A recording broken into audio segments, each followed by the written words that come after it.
ದೇವತೆಗಳು ಮತ್ತು ರಾಕ್ಷಸರು ಅಮೃತವನ್ನು ಪಡೆಯಲು ಸಮುದ್ರ ಮಂಥನ ಮಾಡುತ್ತಿದ್ದ ಸಮಯ ಎಲ್ಲರೂ ಅಮೃತ ಹೊರಬರುವ ನಿರೀಕ್ಷೆಯಲ್ಲಿದ್ದಾಗ ಮೊದಲು ಹೊರಬಂದದ್ದು ಅಮೃತವಲ್ಲ, ಲೋಕವನ್ನೇ ನಾಶ ಮಾಡಬಲ್ಲ ಭಯಾನಕ ಆಹಲಾಹಲ ವಿಷ.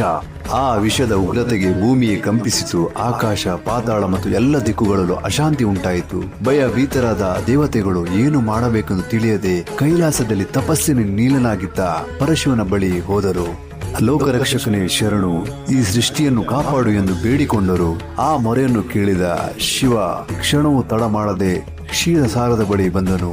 ಲೋಕದ ಹಿತಕ್ಕಾಗಿ ಆ ಭಯಾನಕ ವಿಷವನ್ನು ತನ್ನ ಅಂಗೈಯಲ್ಲಿ ಹಿಡಿದು ನುಂಗಿ ಅದು ಹೊಟ್ಟೆಗೆ ಇಳಿಯದಂತೆ ಕಂಠದಲ್ಲೇ ತಡೆದನು. ಅದರಿಂದ ಶಿವನ ಕಂಠ ನೀಲಿಯಾಗಿ ಅವನು ನೀಲಕಂಠನಾಗಿ ಪ್ರಸಿದ್ಧನಾದನು.